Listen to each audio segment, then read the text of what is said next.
Hola, muy buena tarde a todos. Bienvenidos a una sesión más de este entrenamiento continuo México contra COVID. El día de hoy tenemos el gusto de presentarles a la maestra Diana Sesma Castro. Ella es médica cirujana por la Facultad de Medicina de la UNAM, maestra en psicoterapia familiar sistémica por la Universidad del Valle de México, doctorante en educación con la línea de investigación educativa en la formación docente inicial en el Centro de Estudios Superiores en Educación. Actualmente es jefa de la Unidad de Desarrollo Académico de la Secretaría de Educación Médica de la Facultad de Medicina de la UNAM. La maestra Sesma tiene una amplia experiencia en el diseño e impartición de cursos y talleres de formación y actualización en las modalidades semisincrónica y en línea, tales como comunicación y profesionalismo en entornos educativos, estrategias didácticas, el ABC de la educación virtual, entre otros. Además de esto, es profesora de la asignatura de Informática Biomédica 1 y 2 de la Facultad de Medicina de la UNAM.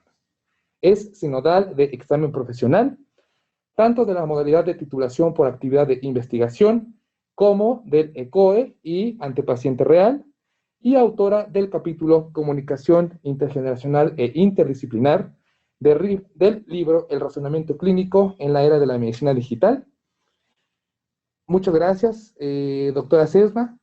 Qué honor que esté hoy, el día de hoy con nosotros. Les cedo los micrófonos para que iniciemos la sesión del día de hoy. Buenas tardes, maestra. Muchas gracias, doctor Molina, y buenas tardes a todos. Antes que nada, agradezco profundamente la invitación que me hicieron para dialogar aquí con ustedes, que eso es algo que a mí me encanta. Siempre que promovemos el diálogo con todos, aprendemos mucho más. Yo les voy a presentar los nuevos retos educativos en el área de la salud, pero antes de meterme bien a la presentación, quiero proporcionarles por el chat un enlace que nos va a ser útil para la presentación porque la hice con una herramienta que se llama Mentimeter. No sé si la han escuchado algunos de ustedes, si están familiarizados con ella. Les paso el enlace directo, ahorita se los acabo de pasar, y si no también la página y un código para que puedan interactuar. Esto lo hice así porque esta herramienta nos ayuda muchísimo a esta parte de interactuar con la audiencia. Por ahí, dentro de mi presentación, ustedes van a ver unas dos diapositivas donde les voy a hacer unas preguntas y pues ustedes pueden interactuar. Los que puedan, los que no, no se preocupen, no pasa nada. La idea es que pues todos estemos en sintonía. Ustedes ingresan y desde su dispositivo móvil o desde la computadora, ustedes pueden ver la pregunta y entonces ahí es donde ustedes ponen la respuesta, ¿no? En la diapositiva que sea de pregunta. No todas son de pregunta, muchas son de información y ya solamente en la diapositiva de pregunta, pues ya ustedes van a poder poner la respuesta que deseen. Muy bien, entonces sin más, pues empezamos. Y cualquier cosa, pues ahí me echan un grito sin problema alguno. Muy bien, entonces empezamos con esto de los nuevos retos educativos en el área de la salud. Y por supuesto que les comparto los temas que veremos en esta sesión. Primero una breve introducción, luego nos adentraremos a los ambientes virtuales de aprendizaje, luego ya nos enfocaremos en la didáctica y la evaluación y por último los retos docentes, estudiantiles e institucionales que hemos enfrentado actualmente. Muy bien. Entonces, para introducirnos en el tema, también tenemos que reflexionar un poco cómo estábamos antes de enfrentar la pandemia, ¿no? Que eso es algo importante. Antes de enfrentar la pandemia, la Comisión Económica para América Latina y el Caribe ya había detectado esta situación social de deterioro, ¿no? Que se estaban aumentando los índices de pobreza y de pobreza extrema, la persistencia de las desigualdades, el creciente descontento social, que por supuesto todos estos factores influyen de manera directa en el aspecto educativo y también impactaron o se agudizaron con la pandemia. Ahora sí, llega la pandemia y entonces, como les decía, se agudizan ciertas situaciones, ¿no? Como esta desigualdad.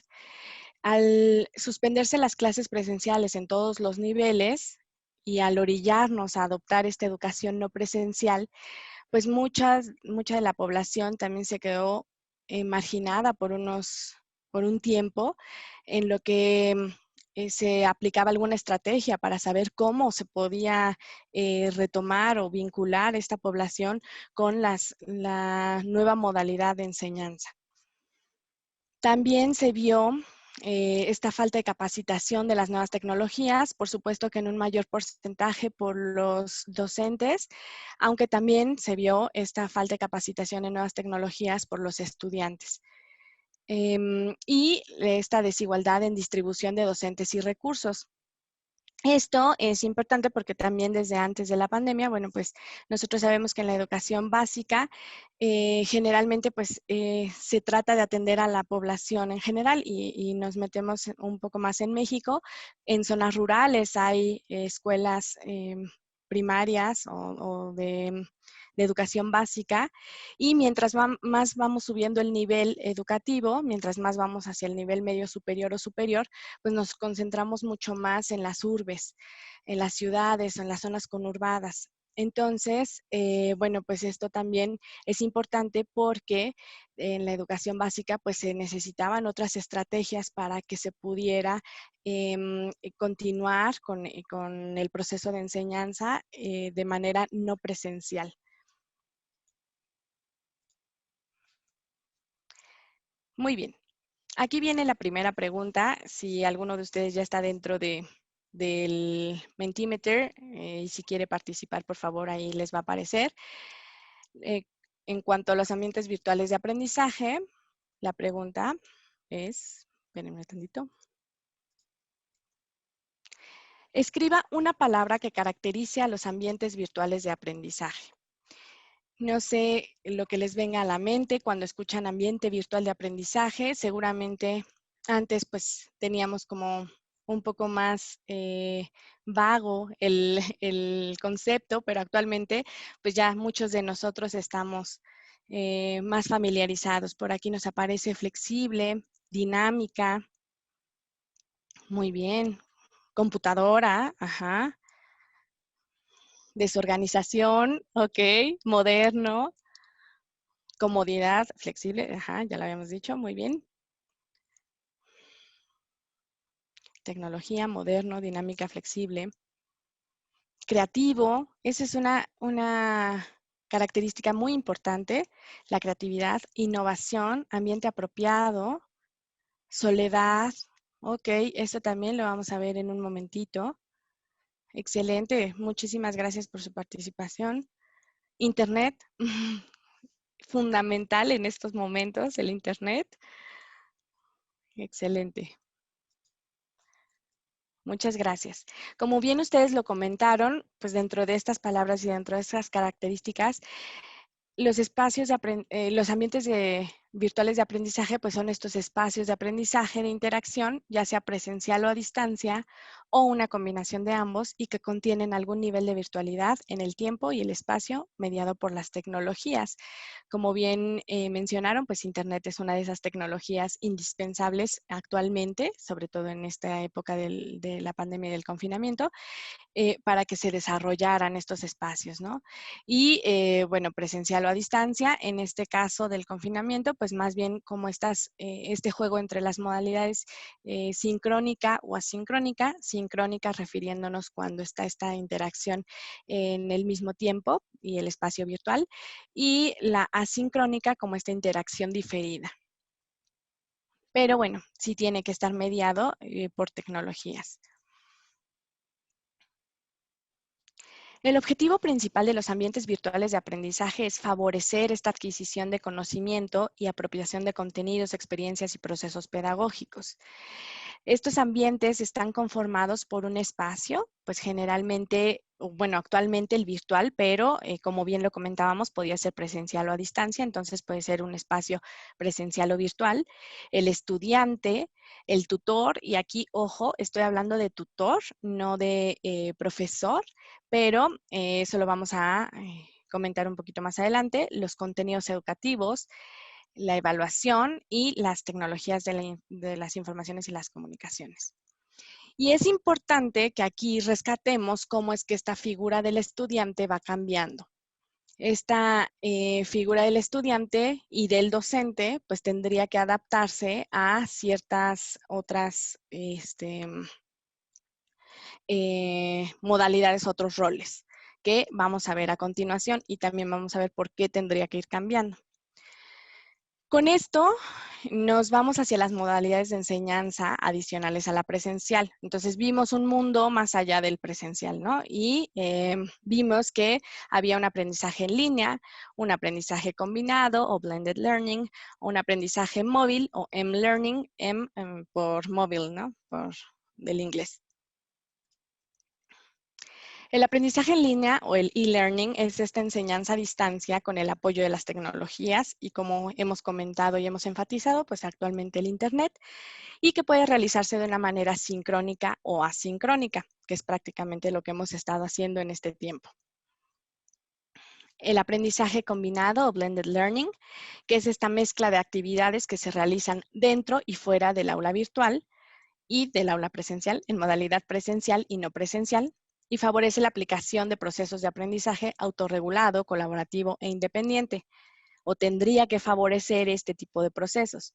Aquí es donde el profesor funge como un tutor, como un guía o un facilitador.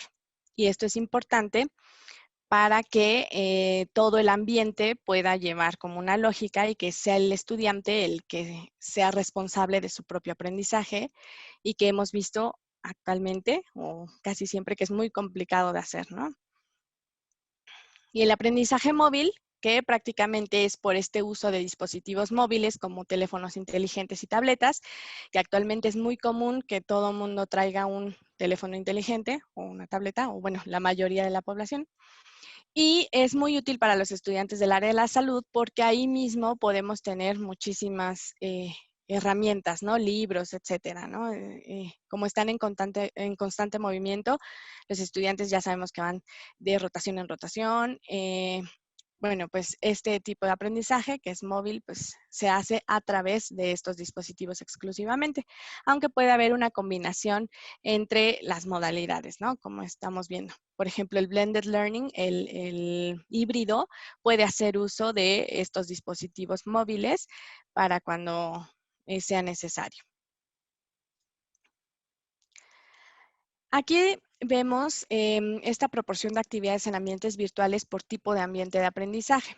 De tal manera que si tenemos un 0% de actividades desarrolladas en línea, entonces nos estamos refiriendo a un ambiente presencial de aprendizaje, al tradicional, al que conocíamos todos, ¿no?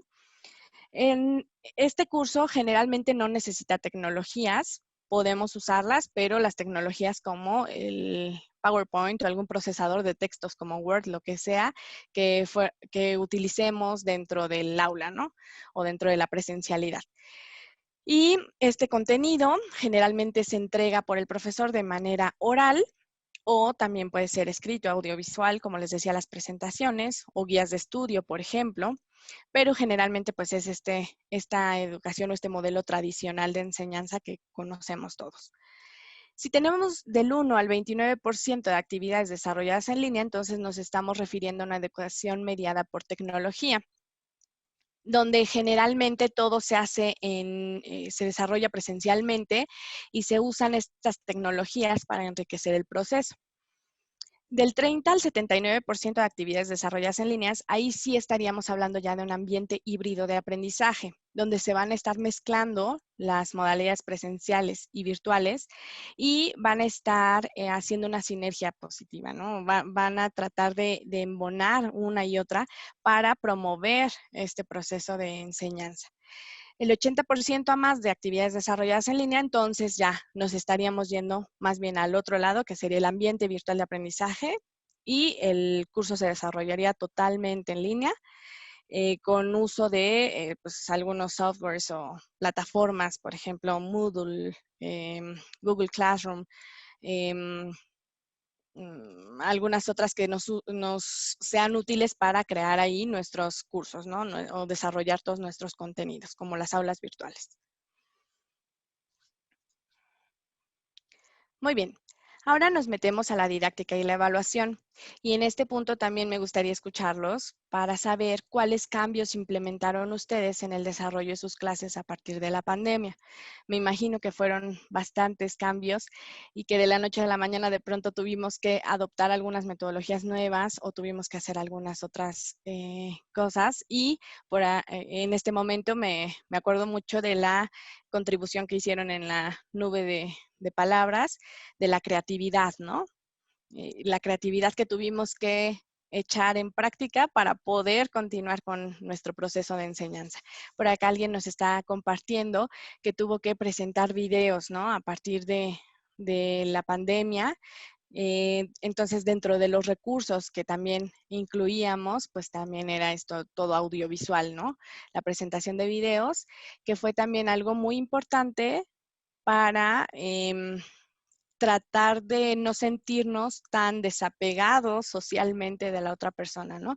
Tan siquiera, o hay muchos contenidos que a veces nosotros decimos, no sé cómo explicarlo a menos que sea de manera oral, y bueno, pues podemos nosotros hacer un video o de todos los recursos que ya hay en YouTube, por ejemplo, ¿no? Uso de la plataforma Skype y videos, el uso de WhatsApp. Por supuesto, muchísimos de nosotros nos fuimos ya hacia las redes sociales para también tratar de conectar con los estudiantes. El desarrollo de habilidades para hablar vía electrónica, Zoom, uno de nuestros consentidos, Zoom o Google Meet, mayor habilidad con las herramientas disponibles, por supuesto, acondicionar horarios específicos, que eso también es muy importante y sobre todo que en esta virtualidad a veces nosotros estamos todo el tiempo conectados, ¿no? Y es difícil decir, no, pues no estoy aquí, ¿no? Dejando a los alumnos más actividades didácticas. Perfecto. Utilizar cuestionarios en línea para las evaluaciones, lo cual nos facilitó el proceso. Videos, uso de redes sociales y aplicaciones. Poner horarios establecidos, presentaciones con pocas letras y más con imágenes. Muy bien, sí. Todos tratamos de hacer uso de la creatividad, tratamos de involucrarnos más y por supuesto que esto fue un esfuerzo que muchos valoraron, muchos no, y que pues solo nosotros sabemos cuánto nos costó, ¿no? También implementar otras cosas dentro de nuestra aula. Muy bien, muchísimas gracias. Entonces, en esta parte de didáctica, pues también hubo cambios sustanciales, ¿no?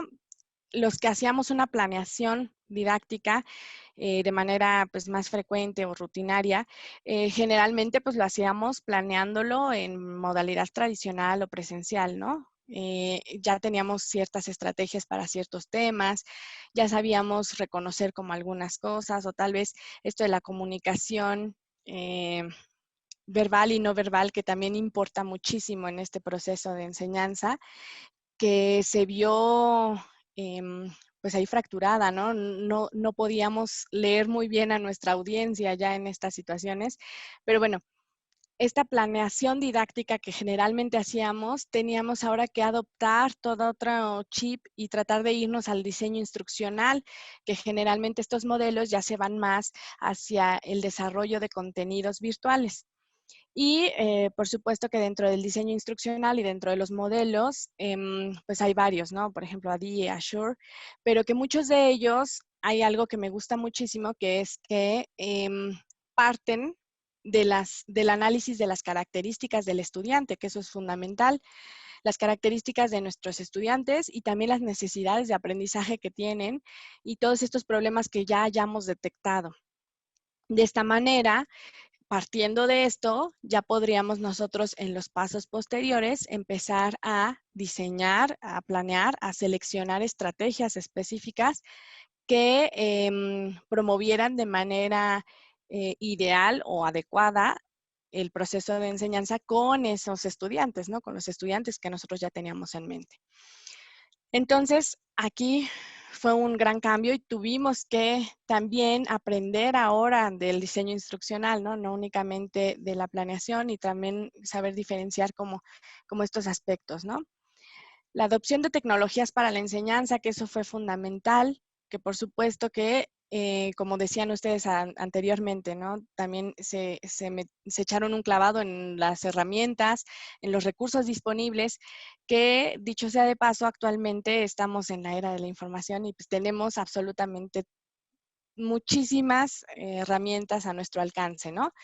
Muchas de ellas en versiones gratuitas, pero pues por supuesto que con la pandemia también se vio este cambio y que muchas de ellas cambiaron su versión gratuita y pues trataron de sacar provecho también de esta situación y empezaron a cobrar las versiones premium, a limitar las versiones gratuitas y pues por supuesto que esto también impactó un poco. Pero tratamos de adoptar nuevas tecnologías para enseñar y esto va muy de la mano con las nuevas metodologías que, como les decía anteriormente, lo que hacíamos y eso creo que la mayoría de nosotros, cuando de pronto nos dijeron, bueno, pues te vas a lo no presencial, dijimos, ¿y ahora qué hacemos, no? Pues en el Zoom, en el Meet, en donde sea, en una plataforma de videoconferencia, me conecto con mis estudiantes y les explico de la misma manera que lo hago en el aula presencial, pero de pronto vimos que pues no era el mismo efecto, ¿no? Que hay muchísimos otros factores involucrados en esto y que teníamos entonces que irnos hacia la adopción de nuevas metodologías, ahora sí, de enseñanza. Una de ellas, por ejemplo, que les puede sonar mucho, es el aula invertida y la vamos a ver un poco más adelante, pero pues por supuesto que es esto, ¿no? La importancia de ver que no es lo mismo o que no tendríamos que hacer exactamente lo mismo que hacemos en el aula presencial, sino acá sí se debe de cambiar incluso los roles, como les comentaba anteriormente. También, pues esto del uso de softwares y herramientas tecnológicas con mayor aplicación, pero que se vio mucho más para la teoría, ¿no? Para la parte teórica de nuestras asignaturas. No sé si algunos de ustedes, generalmente muchos de nosotros, pues hemos visto esta complejidad para la parte práctica, para la parte donde el estudiante tiene que hacer un desempeño o tiene que ya llegar a los niveles más altos de la pirámide de Miller, como demostrar cómo o hacer. Y este es todo un reto que actualmente sigue de todas maneras ahí presente para nosotros. ¿Qué hacer con estas prácticas? ¿Qué hacer con esta enseñanza que solamente al lado del paciente se puede desarrollar de manera ideal? Por supuesto que aquí nos apoyan muchísimo los simuladores. Hay varios simuladores, bueno, pues para anatomía, para muchas asignaturas, pero como por ahí también lo comentaban en alguna de las preguntas, pues finalmente la parte social, la interacción social es importantísima y es fundamental para el aprendizaje. Entonces eso también es algo que tenemos que tener en mente, ¿no? Y que sigue siendo un reto y quizá por eso una de las modalidades de enseñanza que más nos beneficiarían a nosotros como área de la salud es este modelo híbrido que vamos a comentar un poco más adelante. En cuanto a la evaluación, pues también ahí hubo unos retos importantes. Por un lado, que generalmente la evaluación ha sido el talón de Aquiles de muchos de nosotros y cuando queremos evaluar a nuestros estudiantes, muchas veces nos quedamos en los niveles cognitivos inferiores, ¿no? A pesar de que ya adoptamos otras estrategias, a pesar de que podríamos incluso hacer un aprendizaje basado en problemas con nuestros estudiantes o un análisis de caso o lo que sea, llegamos a la evaluación y nos bajamos inmediatamente al nivel cognitivo inferior. Esto también es mucho porque tenemos una carga asistencial importante, porque tenemos una matrícula de estudiantes muy grande y entonces nos conflictúa también a nosotros poder evaluarlos como quisiéramos, ¿no? Entonces, generalmente nos quedamos en niveles cognitivos inferiores antes de la pandemia. Y con la pandemia, pues también dentro de las herramientas que encontramos y que hay muchas muy divertidas como Kahoot, Quizzes, que podamos hacer unas evaluaciones mucho más lúdicas. De todas maneras, muchas veces nos quedamos en el área cognitiva, ¿no? En que reconozca, en que comprenda el estudiante, pero para llegar ya al demostrar, pues teníamos que implementar ciertas estrategias de evaluación que no son muy sencillas de hacer y mucho menos en la virtualidad. Es importante, o bueno, acá reflexionar acerca de cómo siempre nos vamos con una evaluación más sumativa y del aprendizaje y no la adoptamos tanto para el aprendizaje, o sea, tratar de que hagamos una evaluación más formativa del estudiante. Igual, hay muchos factores por los que no es tan sencillo adoptar esta parte, pero que valdría la pena tratar de hacerlo, ¿no? Ahora se me ocurre, no sé, por ejemplo, que nuestros estudiantes, si van a suturar algo, bueno, pues solicitarles un video que se graben. Ahora que ellos usan mucho las redes sociales, podríamos solicitar un video por TikTok y nosotros tener una rúbrica y pues con base en eso calificar al estudiante, ¿no? O evaluarlo, tratar de ver. Por supuesto que no va a ser igual que estarlo viendo ahí, frente a frente, pero pues puede paliar esta situación. También para la evaluación, pues necesitábamos conocer otras herramientas tecnológicas, ¿no? Desde el mismo examen de la plataforma o del aula virtual que nosotros utilizáramos, o si no utilizábamos aula virtual, si solamente era Google Classroom o, perdón, Google Meet, pues tal vez algún formulario que les pusiéramos a los estudiantes, pero que también hay muchísimas otras herramientas que podemos utilizar para eficientar este proceso. Como les decía, Kahoot, Quizzes, este mismo Mentimeter que estoy haciendo con ustedes, también podríamos descargar el Excel y ver como las respuestas de los estudiantes. Aquí hay también muchos tipos de diapositivas, también hay sí, no, ¿no? Otro tipo de preguntas que podemos ir haciendo durante nuestras presentaciones para que no solamente sea lo sumativo al final. Y el reto, por supuesto que en la evaluación siempre ha sido y en este tiempo siguió siendo llegar a estos niveles superiores de la pirámide de Miller, que es el demuestra cómo y el hace. Que pues esto lo podemos ver ya hasta que estamos pues en el proceso mismo clínico, ¿no? Quizá ahí frente al paciente, evaluar al estudiante, ver hasta aspectos de comunicación, de profesionalismo, etcétera, que solamente se pueden ver en esas situaciones. Acá nada más les comparto esta adaptación y estos instrumentos de evaluación que era para comentarles cómo finalmente nos hemos quedado siempre en el sabe y en el sabe cómo, en la parte teórica, sobre todo actualmente en línea y pues que estos instrumentos de evaluación no siempre son sencillos de adoptar en una virtualidad, ¿no? Por ahí hemos hecho algunos colegas y yo, algunas evaluaciones como tipo ECOE, que es el examen clínico objetivo estructurado, donde pues involucramos a un paciente simulado y en Zoom armamos subgrupos y entonces ya son como las salas, como si fueran los consultorios y entonces va pasando el estudiante por cada por cada subsala o por cada subgrupo. Y bueno, pues ahí podemos evaluar, ¿no? al estudiante. De hecho, así se aplicaron las evaluaciones de avance académico de este año de la Facultad de Medicina. Y pues el único reto ahí está, tanto para lo teórico como lo práctico, está en que no sabemos si el estudiante está copiando, ¿no? Que eso es algo que, por supuesto, que siempre va a estar, incluso en la presencialidad. Seguramente en la presencialidad es menos porque pues hay muchas más medidas de seguridad para entrar a un examen y actualmente pues es más difícil, ¿no? Tratar de disminuir este riesgo. Muy bien.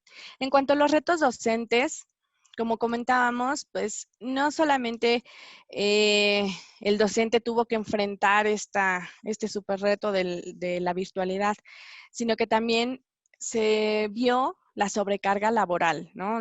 Ya sea de la institución educativa o también de la institución clínica, ¿no? A la que pertenecía.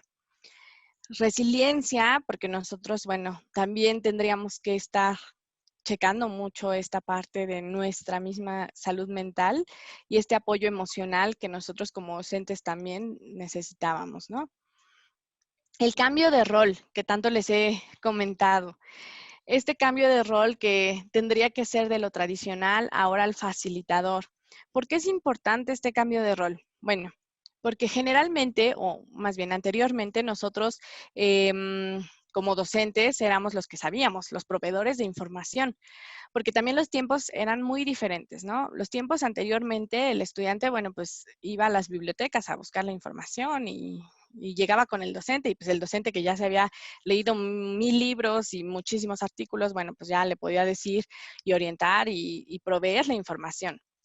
Pero ¿qué pasa actualmente cuando el estudiante tiene Google, tiene cualquier buscador y en menos de un minuto ya sabe la respuesta que nosotros, bueno, la respuesta a la pregunta que nosotros formulamos, ¿no? Nosotros actualmente no podemos de ninguna manera competir contra Google, contra ningún buscador de información. No podríamos competir contra ese monstruo enorme, porque finalmente ahí está, ahí hay muchísima información en Internet. Entonces nosotros actualmente no tendríamos que proveerle de información al estudiante, sino brindarle otras herramientas, como cuáles. Lo importante ahorita es que el estudiante discrimine la información. Ya tiene un mundo de información y por una palabra le pueden salir 1.000.000 de resultados en Google. Entonces, el estudiante, ¿cómo va a saber si ese 1.000.000 de resultados es bueno y si está diciendo la verdad? Ahí nosotros es donde entramos y tendríamos que estarle facilitando esa información, ¿no? O tratar de capacitarlo, tratar de brindarle herramientas o habilidades para que entonces sea más crítico y discrimine cuál es la información errónea y cuál es la información que sí le sirve para la vida. Por eso es importante que cambiemos el rol. Nosotros como docentes, y al cambiar este rol, el estudiante también tendría que tener un rol más protagónico dentro del proceso de enseñanza y aprendizaje. Y otro de los retos importantísimos que hemos mencionado es esta capacitación tecnológica, que se vio pues, en realidad muy evidente en esta temporada, ¿no? Y con esto la capacitación tecnológica, por ahí hay unos estándares de la UNESCO sobre las competencias en las TIC para los docentes y ellos abordan incluso varios estadios, ¿no? Por un lado, la adquisición de conocimientos pues, tecnológicos, pero ya es importante la profundización de esos conocimientos e incluso la creación de conocimientos para todas estas áreas, para la comprensión del papel de las TIC, para currículo y evaluación, para pedagogía, la aplicación de competencias digitales, la organización y administración y el aprendizaje profesional de los docentes. Entonces, nosotros de por sí ya estábamos en una era donde teníamos que estar como más familiarizados con la tecnología. Sin embargo, ahora la competencia del docente no solamente recae en que sepa o identifique o conozca las tecnologías, sino que ahora lo que tendríamos que estar haciendo es subiendo en esa taxonomía, ahora para que nosotros sepamos seleccionar la ideal y aplicarla para los estudiantes. Entonces ya no solamente estaríamos hablando como estas TIC, ¿no? De estas tecnologías de la información y la comunicación y de las TAC, de las tecnologías del aprendizaje y conocimiento, sino también tratar de adoptar las TEP, que son las tecnologías del empoderamiento y la participación. Entonces, tendríamos que saber seleccionar esas y por supuesto que la UNESCO dentro de esta proyección de competencias, pues también habla de ahora crear incluso herramientas y que no estamos tan lejos de esa situación y de esa era si pensamos en herramientas como Canva, como Genially, como algunas otras herramientas que ya hacen que nosotros creemos el conocimiento, creemos el recurso, ¿no? O sea, ya nos lo ponen muy fácil, ya nosotros solamente tenemos que cambiar una palabra y ya tenemos un video, ¿no? Entonces, justamente de eso se trata, de que ya no solamente conozcamos las tecnologías, sino ya ahora seleccionemos las ideales para el proceso de enseñanza. Dentro de los retos estudiantiles, ahora nos vamos a esa parte. Por supuesto que uno de los más importantes fue esta falta de recursos. Seguramente en muchas universidades también lo compartieron. dentro de la UNAM, pues tenemos muchos estudiantes foráneos, ¿no? Entonces, también esta parte y esta situación del confinamiento, pues nos orilló a darnos cuenta de toda esta población y de cómo ellos, pues, se regresaron a sus casas, a sus lugares, no iban a seguir rentando dentro de la ciudad, que es también muy costoso. Entonces, esta falta de recursos para los estudiantes fue, pues, muy importante, ¿no? También la marginación en algunos casos, que lo hablo así por un autor que se llama Cobo, un autor español, que habla de las tecnologías y habla de eh, pues de estas asimetrías que traen consigo las tecnologías, ¿no? Y dentro de las asimetrías es lo que les decía, que podemos ver este mundo donde nosotros estamos ahorita aquí conectados, discutiendo de un tema, pero también de toda esta población que no tiene estos recursos y que se está quedando marginal, ¿no? Que ellos no están involucrados en esta parte.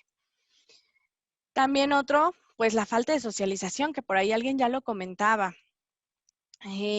La socialización también es muy importante para aprender. Y vemos que dentro de la educación no presencial, dentro de la virtualidad, es difícil también tratar de crear estos canales para socializar. Algunos de ustedes nos comentaban, nos compartían que ya estaban adoptando incluso WhatsApp, ¿no? O redes sociales. Conozco algunos colegas que incluso ya están en TikTok, ¿no? Y que con eso pues tratan de establecer como esta socialización con los estudiantes.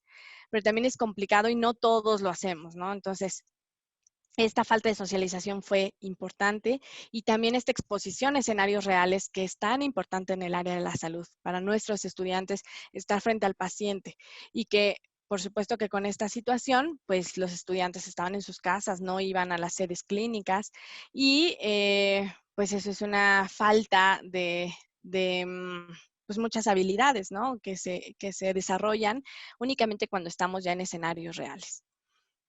Y el cambio de rol también para los estudiantes, porque es difícil para ellos, si siempre han sido los pasivos, ahora convertirse en este rol activo y en este rol protagónico dentro del proceso de enseñanza, pues es complicado para ellos.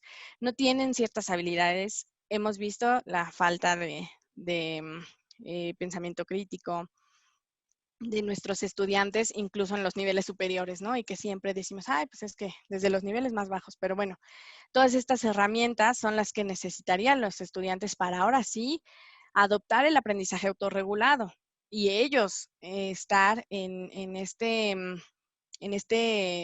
papel. Y es importante que ellos adopten el aprendizaje autorregulado porque también así se está diseñando toda la modalidad híbrida, ¿no? Que es tan importante que el estudiante también tome su papel. Y los retos institucionales, uno de los más grandes fue la formación docente, que es de donde yo hablo, ¿no? Desde mi trinchera.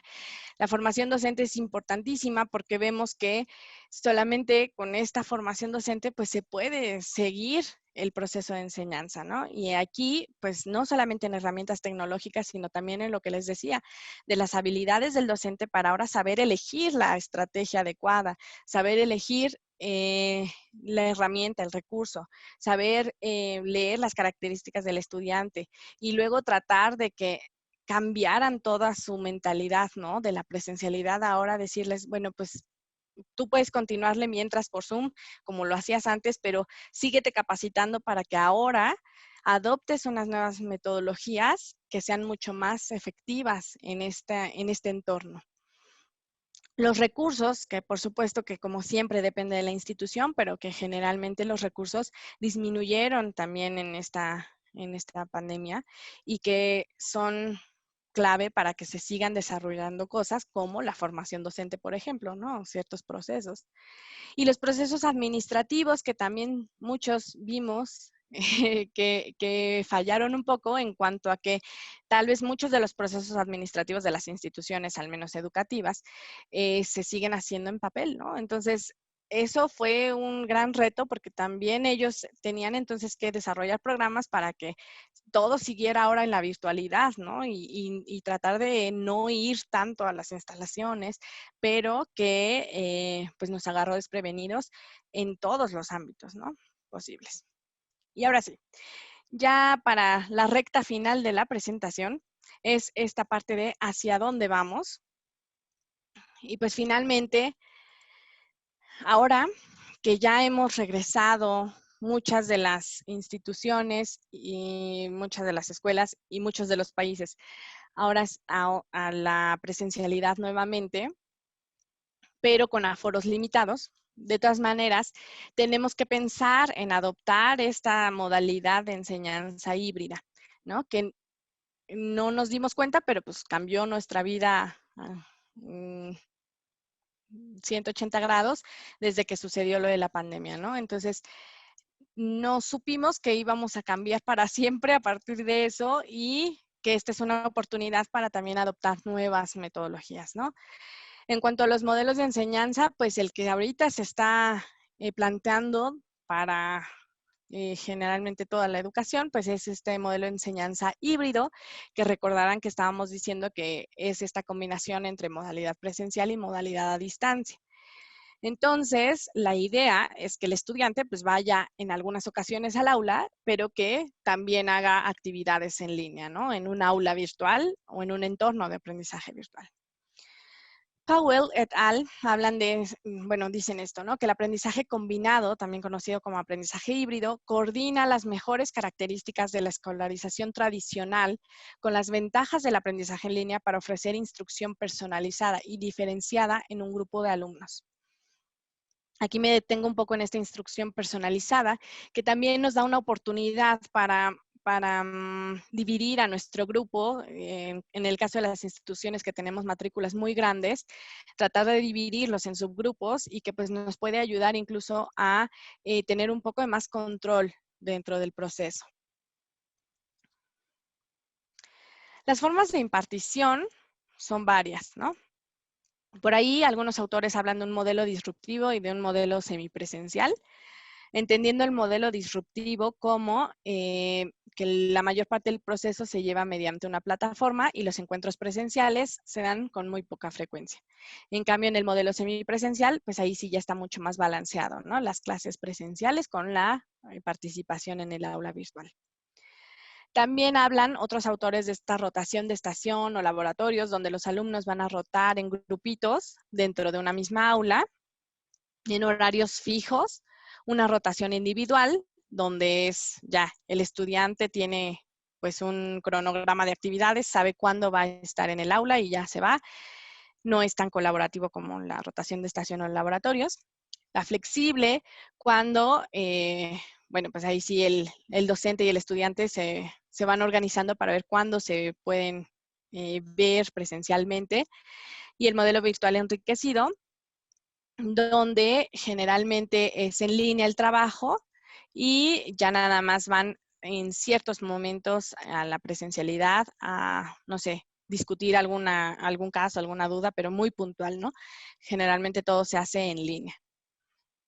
Esto es en cuanto a las formas de impartición, ¿no? De esta modalidad de enseñanza híbrida.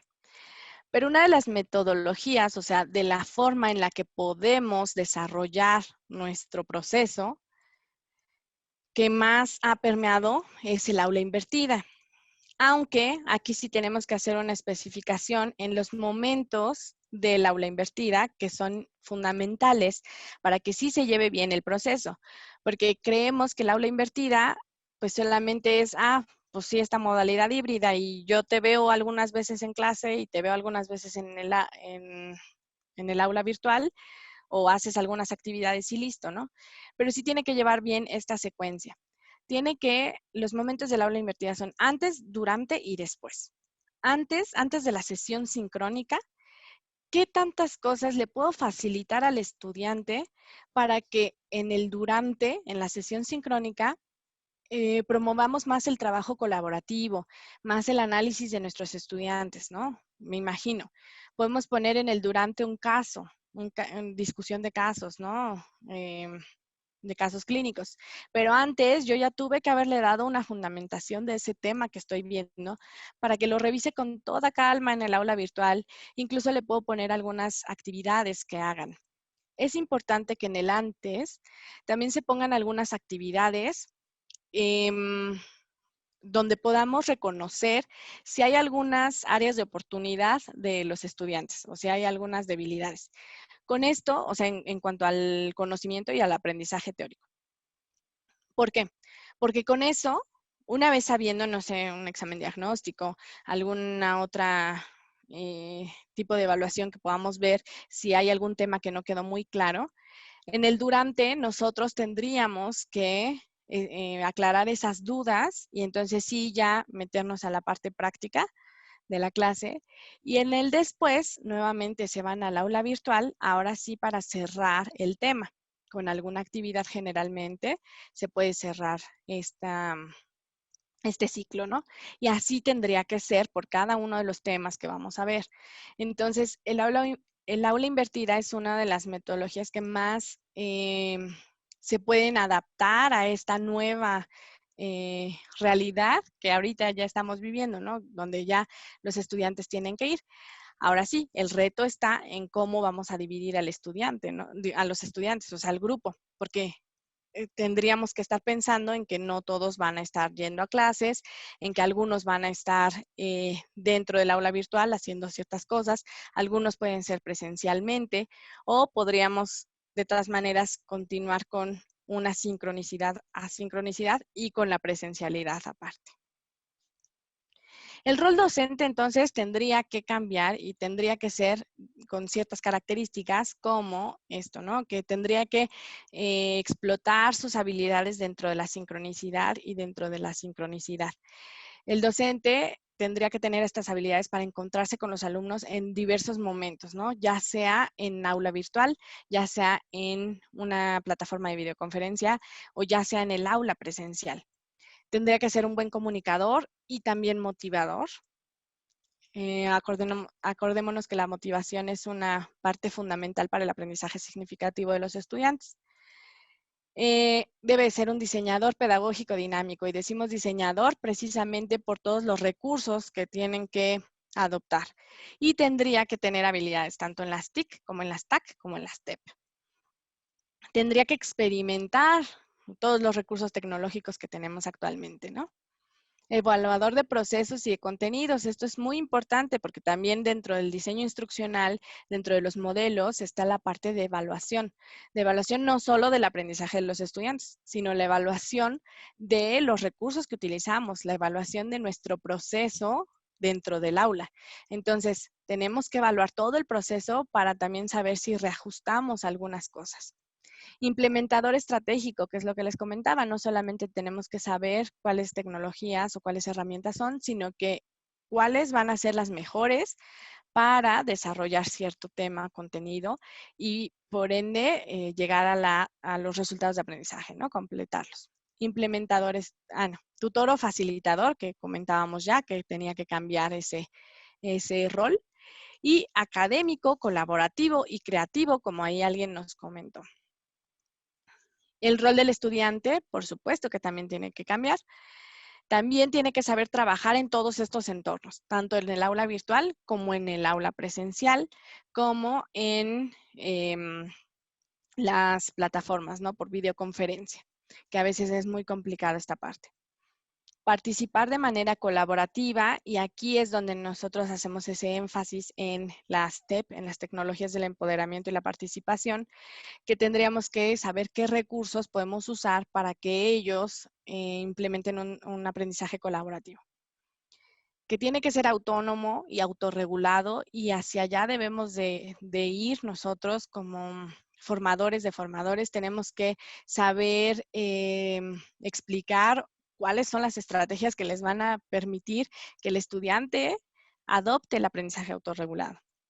Que use y que domine la tecnología, desarrollando habilidades de aprendizaje independientes, que busque y discrimine la información en la red, que es lo que les comentaba, que sepa identificar cuál es la información que sí le va a ser útil y que se vuelva crítico y reflexivo con un adecuado uso del lenguaje, que eso también es importante y que también nos lleva nada más a rescatar esto de la netiqueta, que sería como esta forma de comportamiento en los entornos virtuales, que eso es importante también comentarlo con los estudiantes desde el inicio.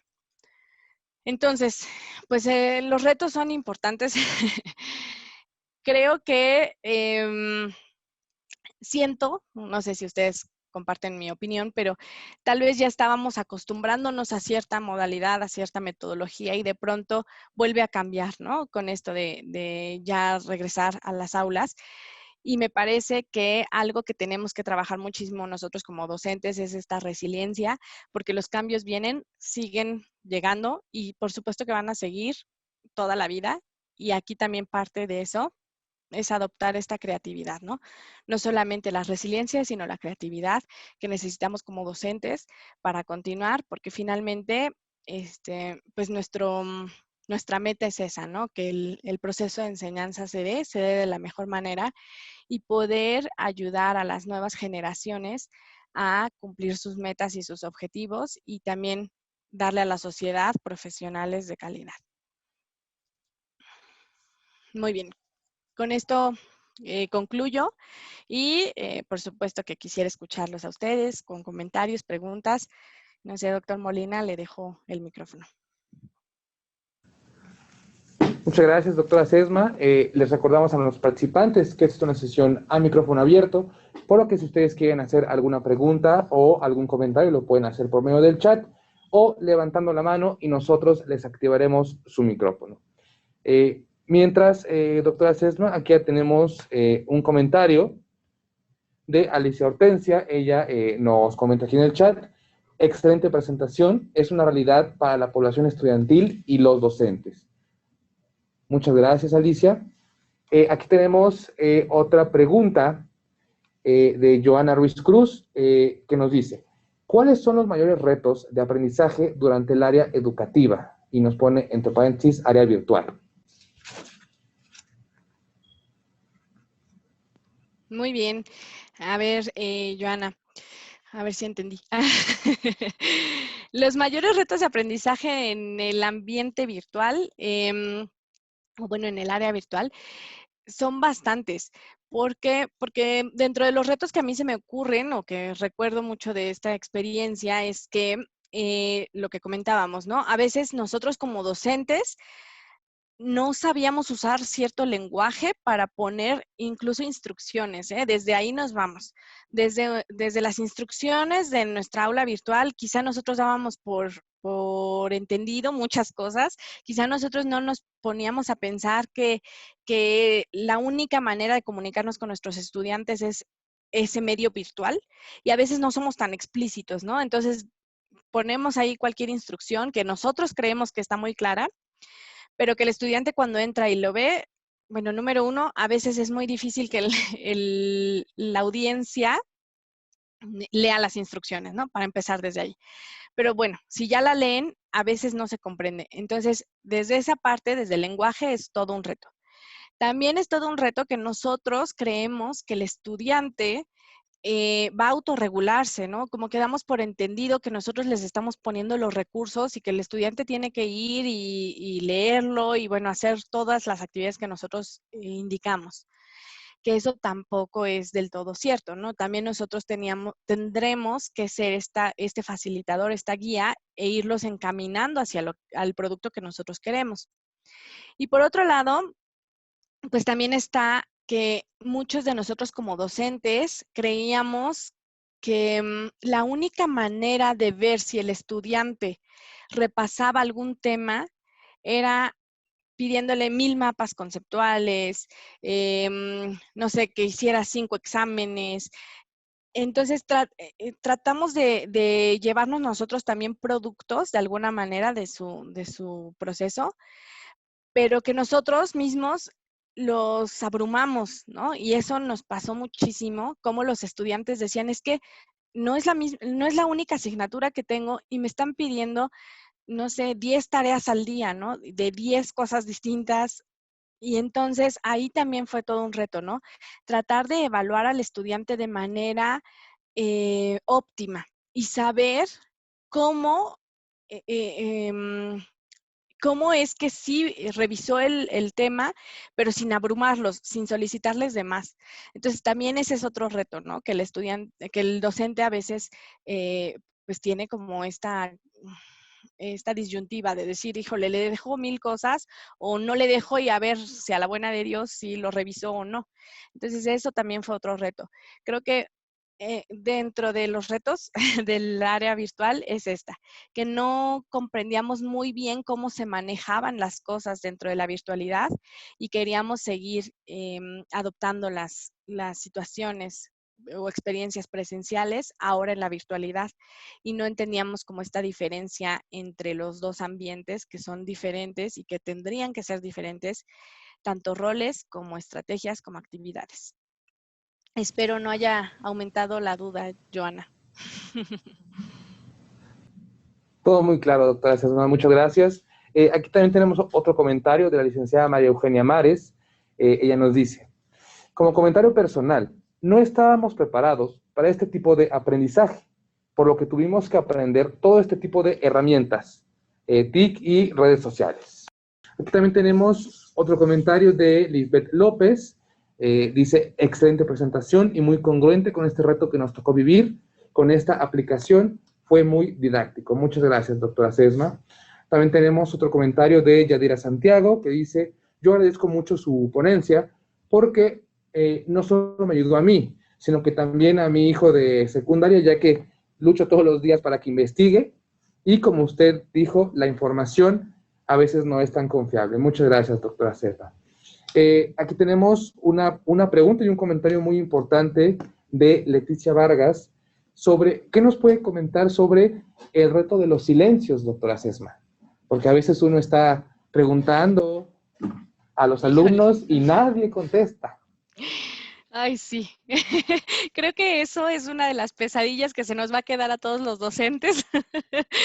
Y después de muchos años vamos a soñar exactamente lo mismo. Pero la primera recomendación que yo daría es, número 1, no entrar en pánico. Porque la verdad es que, híjole, somos medio desesperados y sí, pues sí entramos en pánico. Cuando hacemos una pregunta y nadie nos contesta, se siente horrible.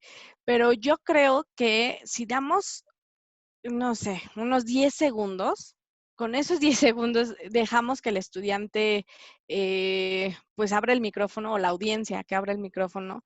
Si después de esos 10 segundos nadie lo hace, la segunda recomendación que yo daría, y eso me voy más como hacia el área de la salud mental, es que no lo tomemos personal, no lo tomemos a pecho. Nosotros podemos continuar con la ponencia, con la plática, con la clase. Podemos continuar con el diálogo, no tan diálogo porque no nos están respondiendo tan directamente, pero nosotros continuamos. La verdad es que muchas veces siento que nosotros como docentes nos responsabilizamos de muchas cosas y no dejamos la carga que no nos tendríamos que llevar. Y eso es una de las cosas que actualmente he visto mucho en la pandemia, sobre todo, que nosotros, pues no, sí, nos martirizamos mucho o decimos, es que nosotros estamos fallando. Pero algo que también he dicho en algunas pláticas y en algunas instituciones es que también le demos la responsabilidad al estudiante de lo que tendría que responsabilizarse él.